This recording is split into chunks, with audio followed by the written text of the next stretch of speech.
살아계신 하나님 아버지 감사합니다. 새 생명을 허락해 주시고 오늘도 변함없이 세상을 창조하시고 다스리시는 하나님 안에 살아가게 해주심을 감사합니다. 예수 그리스도와 함께 이 땅에 임한 하나님의 나라가 온전히 선포되어질 수 있기를 소망하며 하나님의 그 영광과 하나님의 뜻이 이 세상에 온전히 선포되어지고 이루어지기를 소망합니다. 오늘 하나님께서 하시고자 원하시는 주의 뜻이 이 땅에 존재하는 걸 믿습니다. 믿음의 백성들을 통하여 일하여 주시옵시고 하나님께서 창세전부터 지금까지 구원하시고자 원하시는 하나님의 백성들을 찾아내 주시고 또 구원해 주시기를 간절히 바랍니다. 수천 년 전에 하나님을 찬양하고 노래했던 시편의 기자들을 통하여 오늘도 저희들이 보고 듣고 깨달으며 하나님을 높이고자 원합니다. 들을 길을 열어주시고 살아가는 삶의 현장 가운데 하나님을 높이며 살아갈 수 있도록 성령께서 역사하여 주옵소서. 감사하며 예수님 이름으로 기도합니다. 아멘. 시편 65편입니다. 다윗의 시라고 그렇게 표절과 되어 있습니다. 인도자를 따라 부르는 노래. 다윗의 예배시에 분류가 되어지고요. 어떤 특정한 역사적인 그런 배경을 하지 않는 것이 특징입니다. 그래서 장막 내용상으로는 장막절에 염두를 해두고 불렀던 지었던 그런 감사 예배시로 추정을 하고 있습니다. 우리 같이 1절부터 13절까지 우리 한 목소리로 같이 읽겠습니다. 하나님이여 찬송이 시온에서 주를 기다리오며 사람이 서원을 주께 이행하리이다. 기도를 들으시는 주여 모든 육체가 주께 나아오리이다. 죄악이 나를 이겨싸우니 우리의 허물을 주께서 사하시리이다. 주께서 택하시고 가까이 오게 하사 주의 뜰에 살게 하신 사람은 복이 있나이다. 우리가 주의 집 곧 주의 성전의 아름다움으로 만족하리이다. 우리 구원의 하나님이시여 땅의 모든 끝과 먼 바다에 있는 자가 의지할 주께서 의를 따라 어미하신 일로 우리에게 응답하시리이다. 주는 주의 힘으로 산을 세우시며 권능으로 띠를 띠시며 바다의 설렘과 물결의 흔들림과 만민의 소요까지 진정하시나이다. 땅 끝에 사는 자가 주의 징조를 두려워하나이다. 주께서 아침 되는 것과 저녁 되는 것을 즐거워하게 하시며 땅을 돌보사 물을 대어 심히 윤택하게 하시며 하나님의 강의 물이 가득하게 하시고 이같이 땅을 예비하신 후에 그들에게 곡식을 주시나이다. 주께서 밭고랑에 물을 넉넉히 대사 그 이랑을 평평하게 하시며 또 단비를 부드럽게 하시고 그 싹에 복을 주시나이다. 주의 은택으로 한 해를 관시우시니 주의 길에는 기름방울이 떨어지며 들의 초장에도 떨어지니 작은 산들의 기쁨으로 띠를 띄었나이다. 초장은 양떼를 옷 입었고 골짜기는 곡식으로 덮였음에 그들이 다 즐거이 외치고 또 노래하나이다. 아멘. 내용상으로 보면 크게 세 가지로 이렇게 나눌 수 있습니다. 구원을 베풀어 주신 것에 대한 그런 감사의 내용, 그리고 세상을 유지하시고 또 보존하시는 그런 하나님의 이끄심에 대한 감사, 마지막으로 일상생활에서 베풀어 주시는 은혜에 대한 감사, 이렇게 크게 이제 세 가지로 이렇게 나눠져 있습니다. 여러분, 지난주에 제가 설교할 때에 창세기의 가인과 아벨의 제사를 통해서 제사의 본질을 잠깐 말씀을 드렸습니다. 창세기부터 하나님께 나아갔던 제사는 인격 대 형식이 아닌 인격 대 인격으로서의 제사였다. 즉 오늘날 우리가 예배하는 데 있어서의 본질이기도 하죠. 자, 그러기에 오늘 우리들이 드려지는 그 예배의 찬송과 기도는 결코 형식으로 들어지는 것이 되는 것이 아니라 정말 내가 하나님 앞에 찬양하고 기도하는 그 내용이 형식이 아닌 인격 대 인격으로서 깊이 생각하고 들어야 한다는 사실을 우리가 기억을 하셨으면 좋겠습니다. 이처럼 시편 65편에 다윗이 하나님을 향하여 드렸던 이 감사와 은혜의 표현이 오늘 우리들에게 이게 숙지가 되어지고 잘 깨달아져서 내가 하나님 앞에 기도하고 찬양하는 데 있어서 형식적으로 드려지는 찬양이 아닌 기도가 아닌 생각하고 하나님 앞에 드려지는 그런 찬양과 기도가 되었으면 좋겠습니다. 여러분, 찬양이라고 할 때에 그냥 남들 따라서 부르기는 참 쉽죠. 그리고 또 듣는 것도 쉽고, 그런데 이 찬양을 어떤 내용을 가지고 있고 또 이 찬양이 무엇을 얘기를 하는가 하는 걸 생각하면서 찬양하는 거 쉬운 것 같지만 이게 되게 어렵습니다. 우리가 찬송가를 이렇게 불러들 때에도 그냥 생각 없이 그냥 1절부터 4절까지 훅 지나갈 때가 있거든요. 그러나 그거를 1절부터 4절까지 이 내용 내가 지금 부르고 있는 이 찬송의 가사가 무엇을 얘기하는지를 생각하고 부르는 거 쉽지가 않아요. 그러니까 기도도 마찬가지죠. 그냥 우리가 평상시에 내가 하나님 앞에 뭐 원하고 바라는 걸 가지고 막 기도하는 거 그냥 쉽게 기도할 수 있을지 모르겠지만 성숙된 그리스도인으로 하나님이 무엇을 원하실까, 또 하나님이 지금 이 시대를 향한 입장이 무엇인가를 생각하고 기도를 하라 그러면 이거 쉽지가 않아요. 막 쉽게 나오지가 않더라는 거죠. 오늘 다윗이 하나님을 향해서 찬양하고 노래하고 기도하는 것, 무엇을 중심으로 찬양을 하는지, 무엇을 중심으로 노래를 하고 감사를 하는지, 이거를 오늘 우리가 숙지를 해서 우리가 살아가는 그런 현장에 또 내가 예배하는 그 자리에 이런 생각을 가지고 하나님 앞에 예배를 드렸으면 좋겠다는 생각을 하게 되어집니다. 먼저 4절을 보게 되면 주께서 택하시고 가까이 오게 하셔서 주의 뜰에 살게 하신 것을 노래합니다. 하나님께서 택하셔서 하나님께 가까이 오게 하셔서 예배하게 하신 것에 대한 노래를 한다는 거죠. 저는 모태신앙으로 옛날에 주님을 만나기 전까지만 하더라도 내가 교회 나와서 교회를 다니고 하나님을 믿고 예배하는 것이 그렇게 큰 복인 줄 몰랐어요. 복이라고 생각도 못했고 그냥 어떨 때는 내가 교회를 다니는 것이 나한테 장애가 되어진 적도 있고, 그리고 자랑거리가 아닌 드러낼 거리가 아닌 숨기고 싶은 그런 때도 있었던 거예요. 하지만 하나님을 만나고 나서는 내가 하나님 앞에 나와서 예배한다는 거, 하나님이 나를 선택해서 크리스찬이 되게 했다는 것이 얼마나 큰 축복이고 얼마나 큰 놀라운 은혜였는지, 그걸 보면서 얼마나 많이 울었는지 몰라요. 내가 왜 예전에는 그거를 모르고 그렇게 살았을까, 그렇게 그냥 마지못해 예배 드렸을까, 마지못해 교회를 다녔을까, 이런 생각을 했었었는데 하나님을 만나고 나니까 정말 은혜가 이런 거구나, 감사가 이런 거구나, 만족함이 이런 거구나 하는 것을 깨닫게 되어지죠. 근데 이게 고린도후서 3장 5절에 보니까 바울도 같은 경험을 했었던 것 같아요. 하나님을 만나고 나선 이런 고백을 합니다.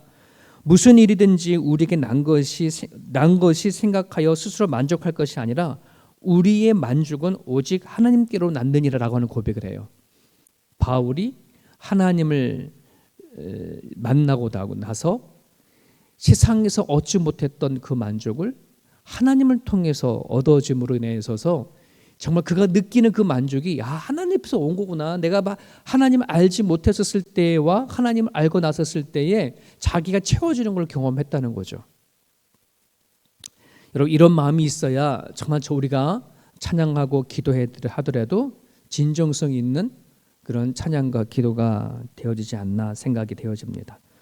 5절에 계속해서 보게 되면 다윗이 이렇게 노래를 합니다. 주께서 의를 따라 어미하신 일로 응답하실 것에 대한 기대를 가지고 노래해요.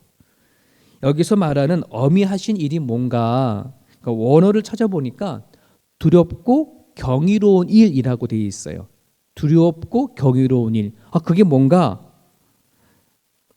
그거는 하나님께서 창세기 때부터 죄를 지은 사람을 구원하시기 위하여서 하나님께서 행하신 모든 일들을 말을 하고 있어요. 이 일이 신약에 오면 하나님의 아들 예수 그리스도께서 이 땅을 보내주시고 십자가에 못 박혀 돌아가시고 부활하신 사건이 최고의 절정을 이루는 거죠. 그래서 하나님께서 어미하신 일, 이 세상에 죄인으로 태어나 죽음의 길을 걸어가는 자를 향하여 구원을 베푸신 그 일, 이게 어미하신 일들이에요. 오늘 저와 여러분들이 이러한 일을 경험한 거를 실감을 할 수 있어야 돼.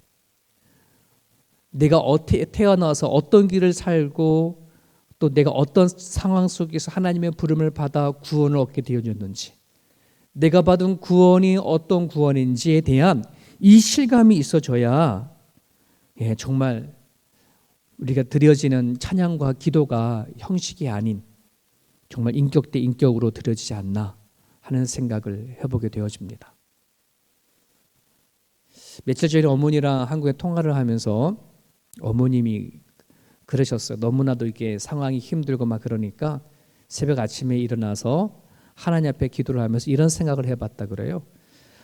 구약의 성경에 보면 하나님이 지팡이를 던지며 지팡이가 뱀도 되기도 하고, 그 당시 애굽에 내렸던 수많은 우박 재앙들, 말씀 한마디면 하시면 재앙이 다 사라져버리고 우박도 멈추고 메뚜기도 다 멈추고 하는데, 이 세상 퍼지고 있는 코로나 바이러스, 하나님의 말씀 한마디만 하시면 다 끝날 건데 왜 하나님이 그 말씀 한마디 하지 아니하실까를 놓고 하나님 새벽에 일어나서 기도를 하셨대요. 그 문득 어머님이 느껴지기를, 하나님이 보시기에 참 이 세상이 안 입고 와서 그런가 보다, 이런 생각이 들었답니다. 안 입고다는 말이 사투리지만 못마땅하게 여기서 그러진가 보다, 이런 생각이 들더라는 거죠. 인간의 시각으로 보더라도 정말 이 세상의 사람들이 얼마나 악한 짓을 많이 하고 살아갑니까? 그러니 하나님께서 말씀 한마디만 하셔도 이 땅에 있는 코로나 바이러스를 다 사라지게 할 수 있는 능력이 있는데도 왜 그렇게 하지 못하느냐? 하나님 보시기에 안 입고 와서 그렇다. 그 말 딱 듣고 나서 제가 웃으면서도 정말 그럴 수 있겠다. 충분히 그럴 수 있겠다. 나 또한 그런 하나님 보시기에 안 입고 왔던 존재인데 내가 무엇이 간데, 내가 무엇 때문에 내가 하나님 앞에 선택을 받아서 여기 자리까지 오게 되어진지를 생각하니까 그저 은혜요 감사밖에 되어지지가 않더라는 거죠.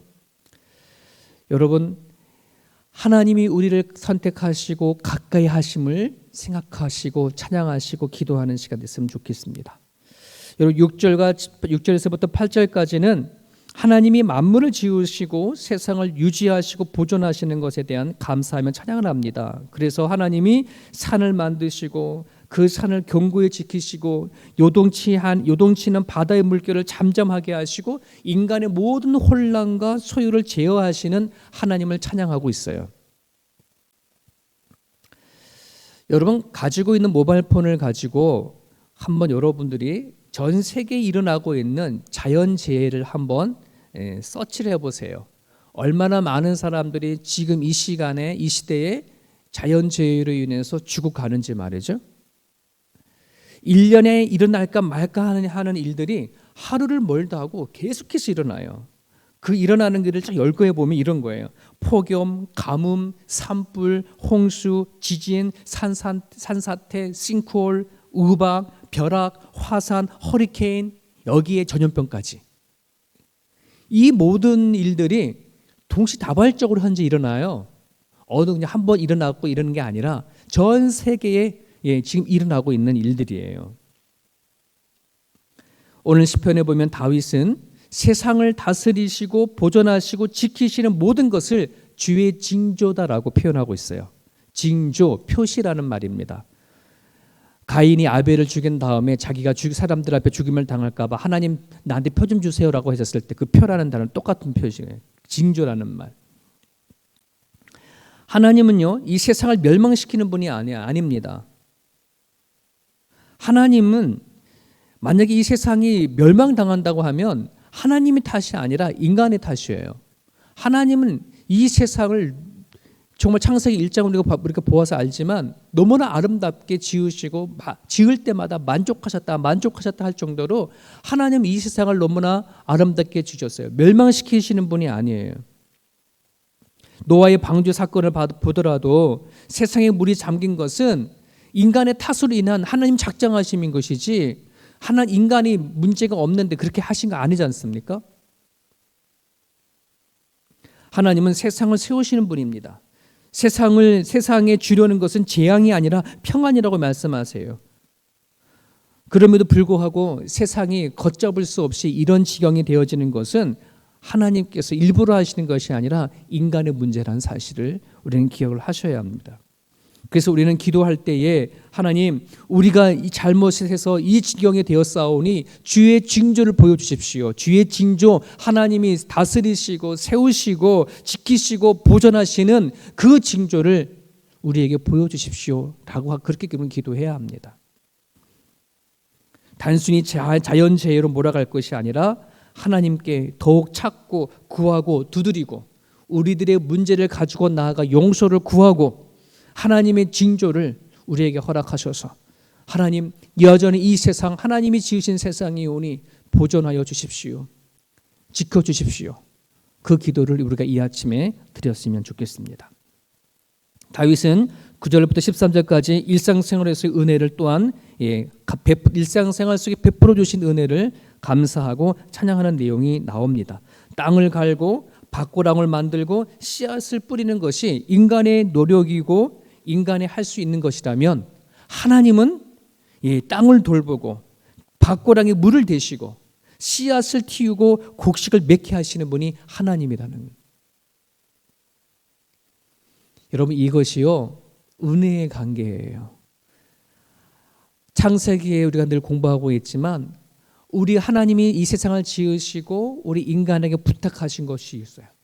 인간이 하나님 앞에 해야 할 일들이 있고 하나님이 우리를 위해서 해주시는 것이 있어요.